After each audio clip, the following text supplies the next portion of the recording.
Canal 9, Bio Bio Televisión, junto a Universidad Católica de la Santísima Concepción y Arzobispado de Concepción.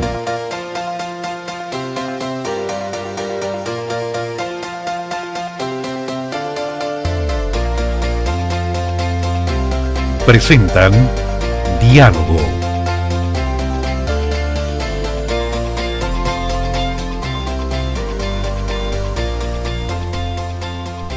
Estamos nuevamente en diálogo para abordar los temas que a usted le importan. Queremos agradecer a los estudiantes de la carrera Dirección Audiovisual y Multimedia, al canal regional que nos colabora, a la Universidad Católica de la Santísima Concepción y al Arzobispado de Concepción. Esta vez vamos a abordar un tema de máximo interés. Se trata del endeudamiento. En Chile hay un alto nivel de endeudamiento y queremos saber las causas, cómo superar este flagelo para muchas familias. Para ello tenemos invitados a dos ingenieros comerciales. Uno de la Universidad del Biobío, don Cristian Muñoz, y también tenemos a Claudio Párez de la Universidad de Concepción. Y la primera pregunta que quisiera hacerle a ustedes es: ¿cuáles son los niveles de endeudamiento de la población chilena respecto de otros países? Buenas noches, monseñor. A ver, respecto a la consulta, el año pasado el Banco Central hizo un estudio de economía familiar del hogar y rastreó un poco la realidad de los 4.700.000 familias. Y de acuerdo a ese estudio, el 73% de los hogares reconoce tener algún tipo de deuda. Algunos, un 19%, son deudas de tipo hipotecario. Un 63% reconoce crédito consumo. En cifras menores, un 8% para estudios, 3% destinado a la compra o renovación de vehículos y un 10% aproximadamente que queda para otros fines.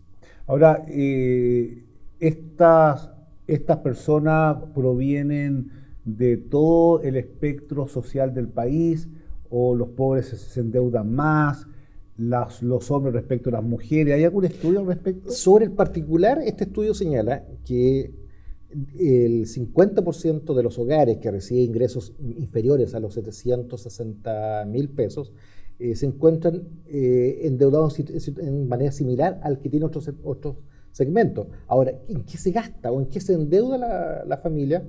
Probablemente en un porcentaje muy alto para la renovación y compra de equipos para el hogar, electrodomésticos, muebles, equipos computacionales, televisores. Un 30% lo destina para comprar ropa. Fíjese la cantidad de dinero que se destina en vestir de una manera. En cifras menores para pagar mantención, por ejemplo, tratamientos médicos, renovación para transporte u otros. Pero principalmente, y ahí está lo interesante, que se destinan en bienes de consumo, no en bienes que podríamos denominar activos permanentes, activos de capital. Usted, profesor, trabaja directamente con futuros economistas. ¿El endeudamiento es un tema importante? ¿Qué piensa usted, por ejemplo, que en carreras como la que usted estudia están los bancos y la financiera ahí ofreciéndole a los jóvenes tarjetas de crédito, chequera? ¿Usted qué les dice a ellos? Hace algunos días, hace algunas semanas, leí en el The Economist, pusieron la cita de un comediante americano que dijo que un crédito era dinero que nos pasaban los bancos cuando éramos capaces de comprobarles que no lo necesitábamos. A ver, eso se me complicó un poco la cosa. A ver, vamos a hacerlo y vamos a volver sobre el ejemplo del profesor Muñoz. Vamos a decir, pensemos en pedir un crédito, un préstamo en algún banco. Veamos qué es lo que nos pide el banco. El banco básicamente nos va a pedir aquello que llamamos solvencia. Es decir, que yo soy capaz de pagar el crédito que estoy solicitando. El problema es que para decir que soy capaz de pagar el crédito que estoy solicitando, tengo que decir, o tengo dinero, o tengo un auto, o tengo una casa, bienes, o tengo bienes que eventualmente yo podría vender para cubrir la deuda que estoy adquiriendo. O tengo un trabajo también. Tengo un trabajo también. Claro. Entonces, básicamente lo que me va a pedir el banco es que el banco se quiere asegurar que yo le pague la plata que le estoy pidiendo. Si yo no estoy en condiciones de pagarle, probablemente el banco me va a castigar la tasa de interés, que es el precio que yo estoy pagando. Entonces, si yo soy poco solvente, si no tengo casa, no tengo auto, no tengo trabajo, y por A, B o C motivo llego a calificar para el crédito, la tasa de interés va a ser mucho más alta. Ya. Entonces, ¿qué es lo que pasa? ¿Y por qué las casas, el endeudamiento en consumo es más alto para los niveles más bajos? Es porque la tasa de interés que pagan, el costo por esos créditos es mucho más alto. Si una persona de un estrato alto se compra en una casa comercial usando la tarjeta de la casa comercial, una camisa o un traje o lo que sea, al mes siguiente cubre esa deuda y básicamente no pagó tasa de interés. Claro. Sin embargo, si una persona de estratos más bajos se compra la misma camisa, el mismo traje y lo compra en 3 cuotas o en 6 cuotas, ya no va a pagar, no sé, digamos que se gastó 100.000 pesos en el traje. La persona de alto ingreso lo pagó al mes siguiente. La otra persona tuvo que pagarlo en 6 cuotas de 200.000 pesos. Entonces ya pagó no 100.000, sino que pagó 120.000. O sea que en el fondo el sistema financiero al pobre lo castiga, en cierto sentido. Lo que pasa es que el sistema financiero necesita identificar. Hay un problema que técnicamente se llama la selección adversa. Que si yo le ofrezco algo, lo mismo a todo el mundo, aquellos que menos le convienen al banco, es decir, si el banco ofrece una tasa, vamos a poner un número, del 10% anual, aquellos que tienen recursos dicen, un 10%, ¿para qué voy a pedir un crédito al 10% si yo tengo esos recursos? Entonces yo no los pido, no los necesito, porque los puedo pagar, los puedo sacar de mis ahorros y uso esa plata en lugar del crédito. Pero al banco, ¿y quién? Aquel que realmente necesita la plata, va a decir, un 10% está bueno. El problema es que si la persona realmente necesita la plata, es porque no tiene la solvencia para pagarlo.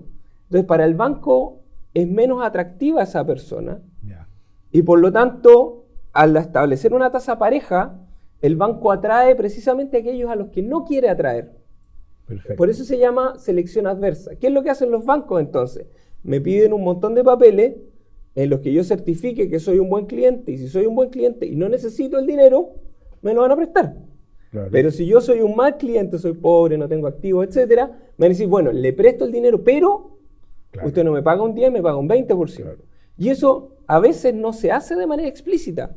Digamos que los créditos que dan las casas comerciales, por ejemplo, claro, es mucho más fácil adquirirlo, pero está sujeto a que la tasa directamente es más alta. Ahora, hay personas, profesor Muñoz, que no pueden ser bancarizados, pero sin embargo tienen muchas tarjetas de crédito en la casa comercial.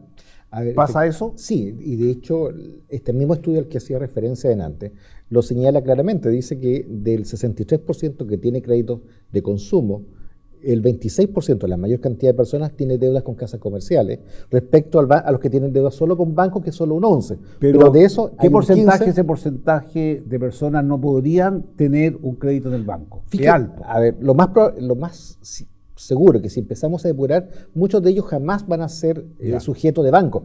A lo que iba, un poco el dato para corroborar lo que señala el profesor, respecto que aquellos que pueden consumir crédito consumo solo de bancos es una cantidad bastante inferior de toda la masa potencial de personas que lo desean. Y hay algunos que empiezan a hacer combinaciones especiales. Decíamos que el 26% solo casas comerciales, 11% solo con bancos, pero el 15% de la población tiene deudas con bancos y con casas comerciales. Yeah. Y un porcentaje también no menor empieza a hacer combinaciones, caja de compensación, banco, caja de compensación, tienda, las cooperativas y otras combinaciones, que finalmente hace que todo este grupo de personas accede a algún tipo de financiamiento que tiende a ser más caro. De hecho, los bancos representan probablemente el costo de la tasa de interés más baja respecto a lo que tienen las casas comerciales, que probablemente utilizan recursos propios y como tienen un costo alternativo tienden a poner un precio más alto, considerando también que corren más riesgo, precisamente porque la selección no es tan acuciosa como la que hace el banco.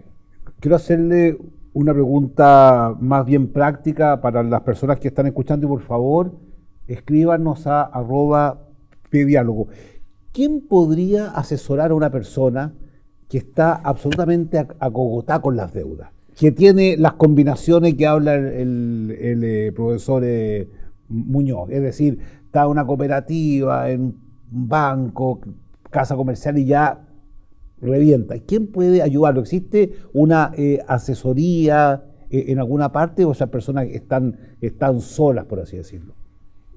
Yo diría que no hay una asesoría, hay algunas cosas que ofrecen deudores, pero eso ya cuando ya la cosa está rematada.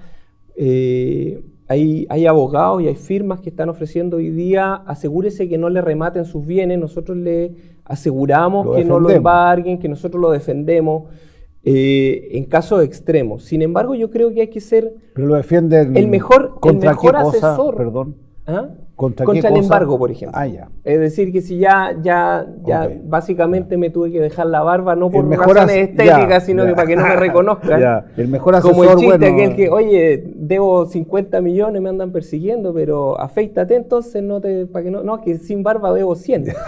Entonces, en esos casos hay defensores y hoy día hay incluso sitios en internet que ofrecen defender a esas personas como resguardar los bienes. Yo creo que uno es el mejor asesor de sí mismo y lo que necesitamos hacer es ir reconociendo de qué se trata este mundo financiero. Y cuando yo hablo de la tasa de interés, la mejor forma de identificar a qué es lo que representa la tasa de interés o esto que medimos como el CAE famoso, es la tasa de nuestra impaciencia. Yo suelo hacer el paralelo entre una persona que se quiere comprar un televisor y digamos, para hacer los números redondos, que el televisor cuesta 100.000 pesos. ¿Sí? Entonces, yo puedo ir a una casa comercial y sacar la tele. ¿Sí? Es fácil ir a la casa comercial y sacar la tele en 12 cuotas. Me salió una tele. Me salió una tele hay que pagarla. En 12 cuotas. Y normalmente las cuotas van a ser 12 cuotas. Si la tele vale 100.000, se lo firmo. Las cuotas van a ser 12 cuotas de 9.999. Es casi dividir el precio por 10, pero ojo, no son 10 cuotas, son 12. 12, entonces, son 20% más cuesta inmediatamente. Exactamente, vale un 20% más, automáticamente. Entonces, ¿qué es lo que pasa? Yo tengo dos alternativas para comprarme la tele. Me la compro hoy día y voy a pagar, números redondos, 10.000 pesos por 12 meses, es decir, al final de un año voy a haber pagado 120.000 pesos por la televisión, o bien tengo una segunda alternativa, que es decir, necesito la tele ahora ya, o puedo esperar, ya no 12, 10 meses, y ahorrar 10.000 pesos cada mes y comprarme la tele en 10, no en 12 meses. Entonces, la tasa de interés, ese porcentaje que hablamos que pocas veces entendemos de qué se trata ese porcentaje, es la medida de nuestra impaciencia. Si yo quiero las cosas ahora ya, y ahí vamos al tema del consumismo, la inmediatez, de la que nos habla el Papa algunas veces. Necesitamos esta cultura desechable de lo inmediato, que necesitamos satisfacer nuestras necesidades ahora ya, tiene un costo. Tiene un costo, en este caso, en este ejemplo tan burdo, de un 20%. Un 20% más. Entonces, nosotros más necesitamos... las comisiones y más muchas cosas. Por eso, más comisiones y otras cosas, pero todas estas comisiones agreguémoslas y llamémosle tasa de interés. Eso es lo que nosotros deberíamos aprender y entender. A ver, ¿necesito la tele ahora ya? Porque resulta que si yo me compro la tele, me obligo a pagar 10.000 pesos mensuales y eso no me lo van a sacar. Pero hay casos, por ejemplo, donde una persona tendría que esperar 30 años para comprarse una casa y por lo tanto, en ese sentido, el crédito también puede ser una ayuda, ¿o no? Exactamente. A ver, ahora, quizás volviendo un poco a lo que conversaba recién el profesor, ¿cuáles son las causas que motivan al consumo? Y ahí vamos a diferenciar el consumo sano versus el endeudamiento negativo. Voy a considerar que es endeudamiento positivo, aquel destinado a adquirir bienes durables, permanentes, que se pueden transformar efectivamente o de trabajo, en activos reales. Como un taxi, por ejemplo. En un taxi, en una maquinaria, en una propiedad, etc. Y eso, el endeudamiento, si existe la capacidad de poder servir la deuda, no representa un problema mayor. Si el problema mayor pasa a ser cuando el endeudamiento se destina básicamente a bienes fungibles de consumo rápido, que muchas veces representa más allá que la satisfacción propia del bien. Y aquí el ejemplo que uno utiliza para hablarlo en clase tiene que ver con el consumo destinado a pertenecer o ser aceptado en un grupo social. Un ejemplo bien sencillo. La zapatilla, por ejemplo. El ejemplo de la zapatilla, el ejemplo del viaje de vacaciones fuera del país a un determinado resort, que en algunos grupos socioeconómicos resulta ser cotidiano. Y por lo tanto, aquel que no lo puede acceder queda considerado prácticamente un paria. No alguien se que no parte ya. Y por lo tanto, el consumo no solamente representa el bien, que efectivamente lo es, sino también lo que se externaliza a través de Y esto. alimentado a través de la publicidad. Absolutamente. Es una creación de necesidades que no existen o no existían hace un tiempo atrás y que hoy día lo comienza a hacer. A ver, no quiero hacer publicidad, pero hace poco hemos conocido que hay un programa de juegos que se puede bajar al teléfono y que hoy día representa una oportunidad para muchas personas de compartir con su hijo, caminar, pero finalmente es un juego.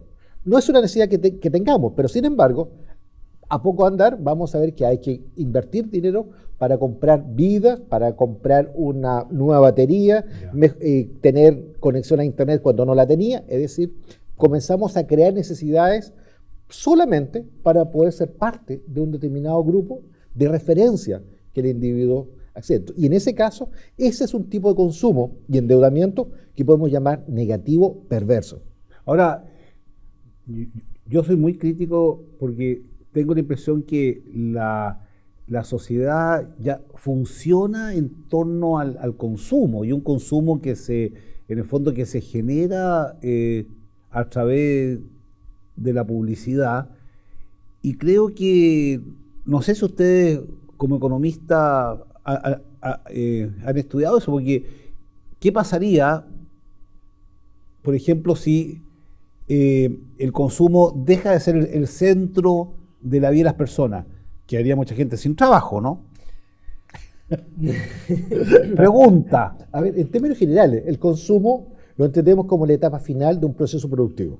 Es decir, accedemos a un bien luego que haya sido parte de un proceso de adquisición de materias primas, transformación y que esté en condiciones de ser consumido. Y eso no lo podemos mirar como un elemento negativo, es parte de nuestra forma de vivir en sociedad, sí, claro, donde al no poder dedicarnos nosotros a hacer todos los bienes que podamos requerir, nos dedicamos a hacer algunos que sí somos capaces, y con la renta de esa actividad nos permite acceder a otros bienes. Y eso pero vínculo, digamos, publicidad, consumo de bienes suntuarios, no de absoluta necesidad, y empleo. Hay un vínculo, ¿no? La verdad es que el vínculo viene más bien... A ver, el proceso productivo, como decía el profesor antes, funciona en base al consumo. El tema está en que si ese consumo, si esa producción y ese consumo son sostenibles en el tiempo. Esta semana, no me acuerdo si el lunes o martes, agotamos los recursos disponibles en la tierra para este año. Se agotaron. No quedan, o sea, de lo que es medioambientalmente sostenible para este año, ya nos estamos comiendo el 2017. Estamos exactamente. Estamos entonces, ¿qué es lo que sucede? Está bien, si nosotros detenemos el consumo, entramos en esta lógica de producir menos o de decrecimiento que llaman algunos, hoy día hay algunos movimientos políticos que dicen no necesitamos más progreso, necesitamos regresar al inicio. Pero África no dice lo mismo. Que África no, sí, por supuesto. Hay que tener cuidado con eso. Yo no y quiero... tampoco muchas zonas de Chile, ¿no? No, por eso. ¿Cómo quisieran tener procesos productivos? Pero ¿qué es lo que está pasando hoy día? Hoy día estamos depredando nuestro medio ambiente, los recursos. Es un cálculo, no sé cómo se hace el cálculo, pero salió en las noticias esta semana. Que ya depredamos los recursos disponibles este año, entonces ya estamos usando la cuenta del próximo año. Y de hecho es preocupante porque históricamente esto se acababa en septiembre, ahora ya estamos en agosto acabándonos los recursos. Entonces estamos consumiendo más de lo que el ambiente necesita. Pero hay otra cosa más. Un consumo muy poco equitativo, porque sí, por el 80% consume el 20% de lo que se produce y el 20% consume el 80%. Pero es que ese es el otro punto de sustentabilidad. ¿Por qué no lo vemos en la segunda parte de nuestro programa? Vamos a una pausa. Por favor, escríbanos a @pediálogo. ¿De qué manera podemos a través de estos temas ayudarlo a que tenga una vida mejor en familia? De eso se trata. Vamos a una pausa y volvemos.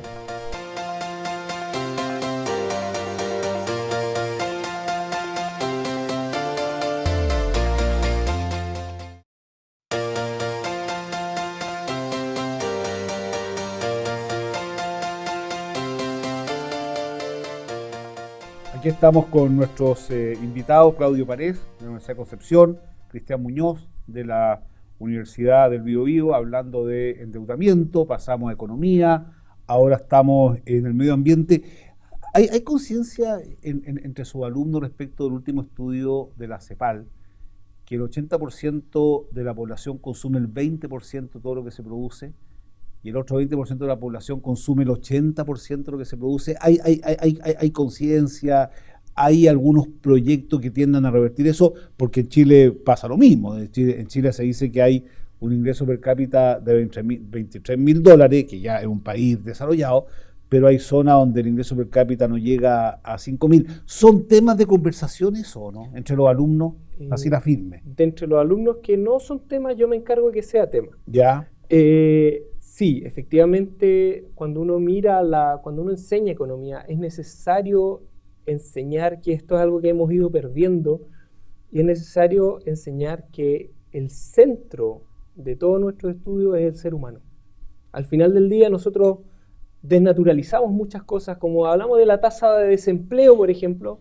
No, si hay un 7% de desempleo, pero preocupante. Son personas concretas, reales, que están sin trabajo. Y esas son, efectivamente, claro. yo les insisto, son personas de carne y hueso, podría ser su papá, podría ser su hermano, que está sin trabajo, y eso genera un problema humano. Ya no es una cifra que está subiendo mucho, es una persona que está sin trabajo a la que la sociedad le está diciendo, sabe que usted no me sirve. Si uno le dice, ¿sabes que estoy acachado con papas, no tengo papas, o hay limones ahí que se están echando a perder y nadie los quiere, la papa y el limón no se van a sentir pasados a llevar en su dignidad porque nadie se los comió. Pero una persona a la que la sociedad le dice, ¿sabe qué? Llámeme mañana. No, nosotros lo llamamos porque no lo necesitamos. Cuando uno va a pedir trabajo y le dicen no, gracias. O sea, una mercancía que se transa. No es una mercancía. Las personas. Qué desastre, ¿eh? Las personas son personas que necesitan participar más allá de que necesitan un sueldo, más allá de que necesitan acceder a un ingreso que les permita consumir y vivir. Necesitan ser parte de la sociedad. Entonces, estudiar la economía es mucho más que estudiar los niveles de consumo o los niveles de producción. Es estudiar la vida de las personas. Pero ustedes piensan que este sistema de mercado, que todo se rige por la oferta y la demanda, por el punto de equilibrio, necesariamente termina, y lamentablemente, por cierto, que el trabajo sea prácticamente un insumo más y el trabajador termina siendo una mercancía, y usted siente que las leyes laborales, etcétera, ayudan a que la persona se sienta parte de un sistema que va en un bien común o no. ¿Cómo ve usted eso? A ver, lo que el profesor señalaba recién, de lo cual me voy a tomar para responder su pregunta, es una suerte de acercar lo que es la microeconomía a la macroeconomía. Cuando miramos cifras globales, consumo, desempleo, son cifras macroeconómicas, pero que dicen relación con el individuo, que es la condición de microeconomía, de cómo el consumo, cómo el trabajo, cómo las necesidades de una persona se satisfacen o no a nivel individual. Ya. Ahora, si nosotros miramos a lo largo de los últimos 100, 150 años, vemos que efectivamente los individuos han ido mejorando paulatinamente sus condiciones de vida. La cantidad de enfermedades que hemos podido vencer a través justamente de mayor riqueza que las naciones poseen y la mayor acceso a los bienes. Si miramos nuestra misma realidad... Mayor red de agua potable, el ámbito de la salud, ¿no? Eso Hoy día las naciones tienen grandes recursos que destinan justamente a mejorar las condiciones de su población. Y si miramos nosotros mismos, quiénes somos hoy día respecto a lo que éramos hace 20, 30, 40 años, 50 o más, vemos que efectivamente las condiciones de vida han mejorado. Y es un producto prácticamente de la consecuencia de un sistema que es de mercado y que efectivamente ha ido mejorando, pero no es un sistema per se absolutamente exento de errores o de imperfecciones. Y es más, muchas veces en economía tratamos de resolver las imperfecciones usando herramientas que a veces vienen por la regulación, vienen por la intervención del Estado. De hecho, hoy día sabemos perfectamente, a partir de lo que ha sido la discusión nacional, de la AFP, de la previsión, de cómo vamos a mejorar las pensiones, el sistema va a ser de mercado, pero probablemente vía la intervención del Estado, vía la regulación del Estado, vamos a hacer perfecto el sistema, o por lo menos mejor de cómo está hoy día. Y eso está dentro del marco de lo que entendemos hoy día un sistema, un modelo de mercado que ha sido, a la luz de la experiencia, un modelo que perfectamente mejora las condiciones de las personas. Los jóvenes en general que estudian economía, administración, ¿cuáles son en el fondo las motivaciones más profundas que tienen? Y la pregunta es ciertos temas, por ejemplo, el tema del trabajo, el tema de la dignidad del trabajo, de la responsabilidad social de una empresa, el tema de la FP, ¿eso están internalizado o hemos caído en un cierto... en tecnicismos, por así decirlo, donde se ven números pero no personas? Yo creo que los estudiantes están ávidos de ir un poquito más allá, un poquito más allá de la microeconomía o de la macroeconomía.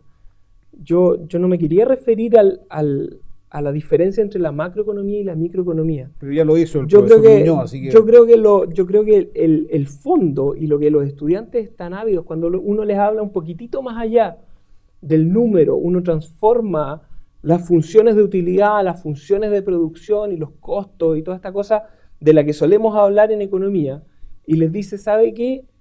Cuando nosotros hablamos del valor de algo, del valor de la honestidad, de los valores el valor de hacer lo correcto, o sea, si yo hago lo correcto, voy a perder la oportunidad de ganar 10 millones de pesos. Ese valor de la honestidad, ese valor de hacer lo correcto, vale o cuesta 10 millones de pesos, contante y sonante. No sé, Gil, dale, ¿cómo te vas a perder 10 millones? Claro. Y vamos a los casos de ya antiguos, de la Polar, no son tan antiguos, de la farmacia, etc. Sí. Entonces, cuando uno les habla de ética, cuando uno les habla de las cuestiones más profundas, de los valores de la ética, de la moral, del destino universal de los bienes. Uno dice, ¿por qué si esto es mío? Y ellos han escuchado la historia de los 70 y las canciones de Víctor Jara que vamos a desalambrar y que si las manos son nuestras, es nuestro lo que nos den, se empiezan a cuestionar. Porque la economía y la historia que les contamos en los libros de economía dice otra cosa. Pero estas historias tienen sentido. Así es. ¿Tiene sentido esto? ¿Por qué si yo y no podemos repartir de otra manera las cosas? Entonces, uno empieza a mirar, y en la Universidad de Concepción ha surgido un grupo que se llama Estudios Nueva Economía. ¡Ah, qué bueno! Estudios Nueva Economía, que tiene de dulce y de agraz, tiene algunas cosas buenas, tiene otras cosas malas, y uno empieza a mirar que hay nuevas formas de enseñar la economía. Y uno estudiaba y solía estudiar la escuela clásica, la escuela keynesiana y otro par más, y de pronto descubre que hay 9 escuelas, por lo menos 9 escuelas en la historia del pensamiento económico. La escuela austriaca, la escuela schumpeteriana y un montón de otras escuelas de pensamiento que provienen de filósofos que nos contaban cómo se armaba la sociedad, no cómo se organizaba la economía, cómo se organizaba la sociedad para distribuir los bienes. Y si vamos, a mí me encanta ir a los Hechos de los Apóstoles, que tomaban todo lo que tenían y lo ponían, lo distribuían según las necesidades. Así es. Entonces, Porque Entonces, tenían clara conciencia que sobre los bienes graba una hipoteca social. Y exactamente. hoy día sobre el gran bien que era una hipoteca social es sobre el conocimiento. Porque si uno ve, por ejemplo, la distribución de los profesionales, uno se da cuenta que la idea no es que graba una hipoteca social, porque vemos que los pobres no han logrado tener la medicina que se merecen, tampoco en el mundo, en todos los ámbitos de la sociedad sigue esa brecha. ¿Y ustedes, sus alumnos, tienen internalizado estos temas que hablaba el profesor Párez? A ver, las universidades que son Interesante lo del grupo ese, muy bien, perdón. absolutamente interesante, creo que digna de apoyar. Pero lo que iba, respecto a nuestros estudiantes, en general, la universidad son espacios de discusión donde la diversidad se agradece y se protege. Y es justo y bueno de que los estudiantes sean capaces de cuestionar los modelos que hoy día tenemos y sobre la base de la discusión encontrar la verdad. No solamente tomar algo que puede ser de moda o mayoritariamente popular para considerar que es bueno solo por esa razón, sino que también ir la búsqueda de mayores verdades. Y en ese aspecto las universidades de la región han demostrado con larga historia cómo son permeables a todo tipo de discusiones. La Universidad Católica, la del Biobío, la Universidad de Concepción y otras, efectivamente permiten que florezcan el pensamiento crítico y probablemente de este pensamiento crítico vamos a ser capaces de construir mejores sociedades. Y en ese aspecto no tengo la menor duda que lo que manifiesta el profesor va a tener buen destino. Una cosa que dijo el profesor, le encuentro toda la razón, que los dilemas éticos a los cuales estamos enfrentados tienen una discusión anterior, que es un tema filosófico. ¿Qué significa ser hombre y qué significa el otro? Por ejemplo, todos estos temas que usted hablaba de corrupción, en definitiva, tiene que ver con el otro. Para mí no significa nada. El otro es un medio que puede servir para mis propios fines, aunque yo lo perjudique. Y creo que ese paradigma, esa conversación, yo creo que está muy ausente en Chile, y a mí me llama la atención cómo han pauperizado en los colegios, por ejemplo, la clase de filosofía, cómo han pauperizado la clase de religión, cómo han pauperizado estos debates donde la economía es un aspecto de la realidad, pero no es todo el aspecto de la realidad. A propósito de eso, en sus escuelas, porque aquí estamos formando a los futuros líderes del futuro, los alumnos tienen encuentro, por ejemplo, con filosofía, con el arte, con la vida social, o están demasiado encasillados en su quehacer? Yo creo que las escuelas que preparan hoy día a los profesionales hacen diferencia de lo que es la formación dura, profesional, con la formación integral. Y en esa formación integral hay espacio justamente con la vinculación con el arte, la filosofía, la ética. Bueno, la ética forma parte también de la formación dura.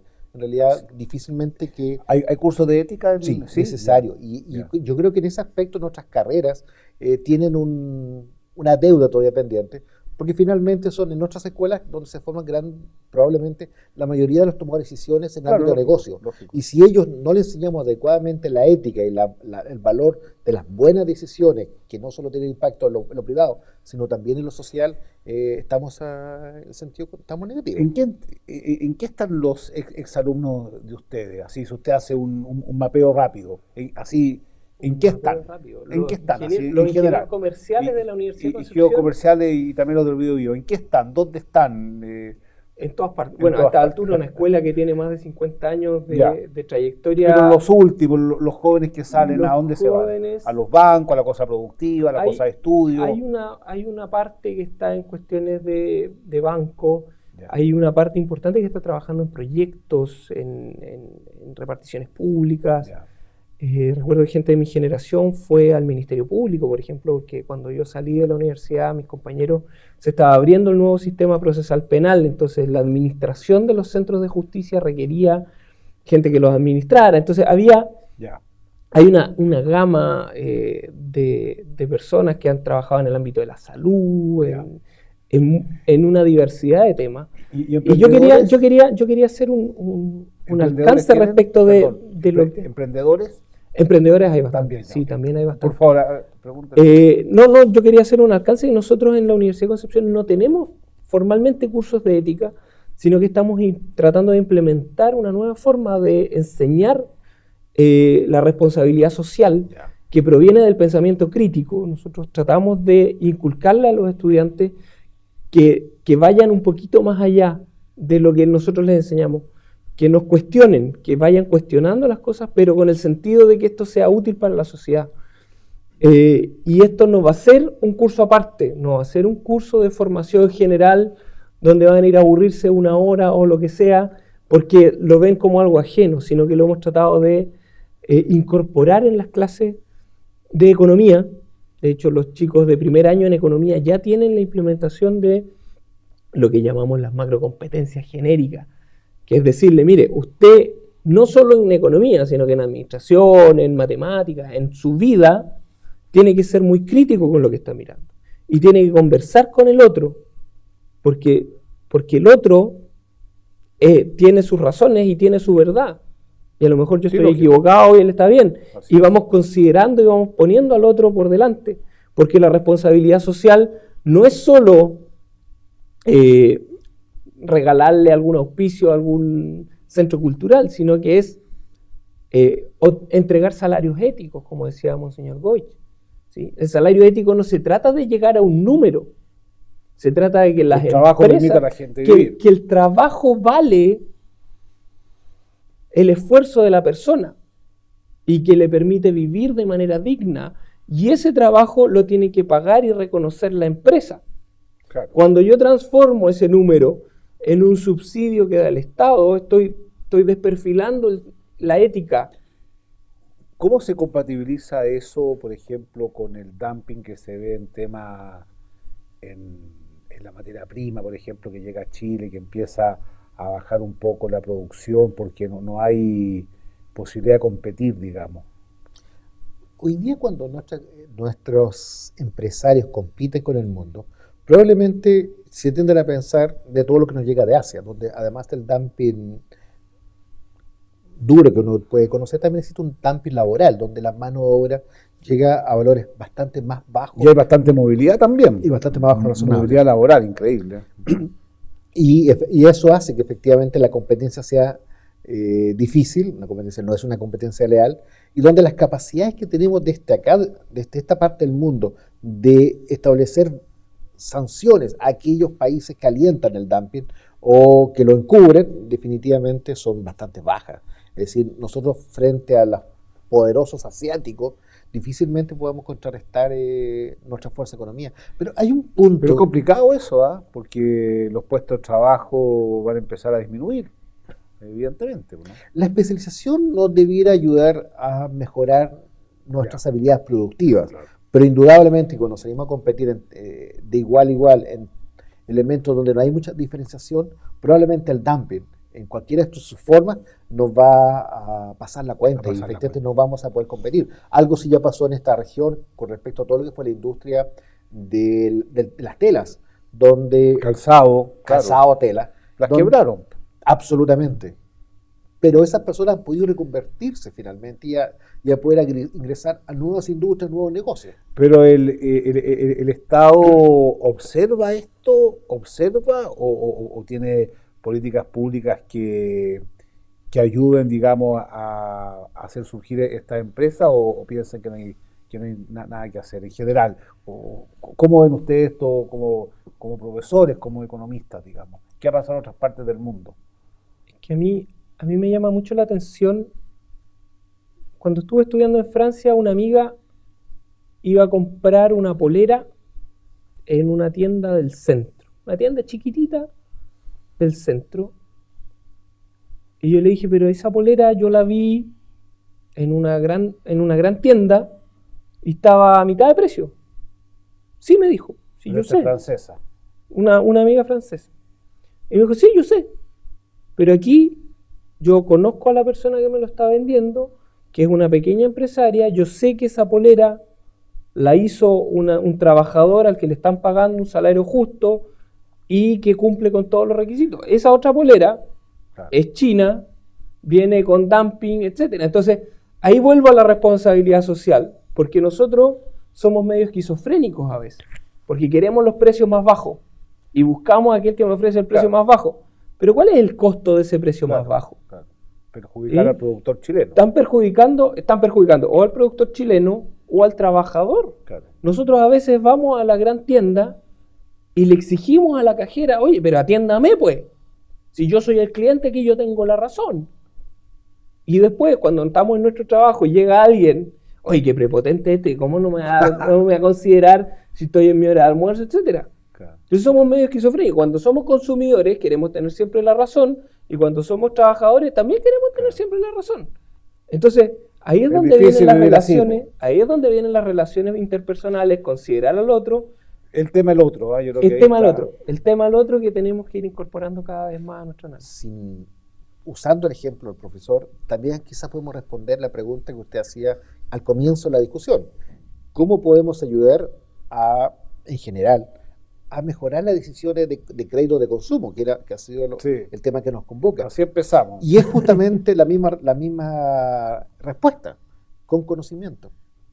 En medida que tenemos conocimiento de lo que está ocurriendo, podemos tomar mejores decisiones. Y en ese aspecto me quiero colgar de una estadística que hacía presente hace un tiempo atrás el INJUB, en que señalaba que 3 de cada 4, o sea, el 75% de los jóvenes, no estaba o no sabía de qué instrumentos económicos, instrumentos financieros tenía a su alcance. Y por lo tanto se endeudaba sin saber. Y ahí quizá la respuesta sea que eso se puede solucionar con el desafío que se plantea en este programa es tremendamente importante porque parece que hay muy poca información en el tema que nos convocaba. Sí. Pienso que podríamos hacer algo, ¿no? Podríamos hacer un seminario con la Universidad Católica, Bio Bio, Universidad de Concepción, para hablar sobre el endeudamiento y tal vez a mucha gente se le puede ayudar a tomar las mejores decisiones.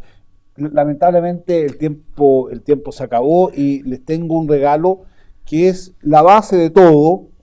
Son las actas del primer Congreso chileno sobre la familia. Un documento muy interesante porque lo que hace la vida es la familia y el trabajo, así que ahí pueden leerlo. Y agradecer, ha sido un programa tremendamente interesante. Escríbanos, @pdiálogo, su opinión para nosotros es tremendamente importante y queremos perseverar en este camino de conocer la verdad, la realidad a través de personas que están en el mundo social y esta vez especialmente en el mundo académico. Muchas gracias por su atención.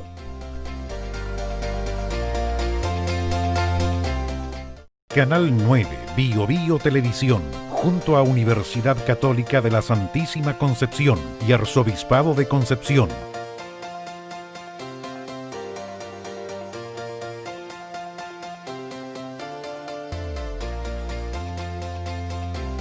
Presentaron Diálogo.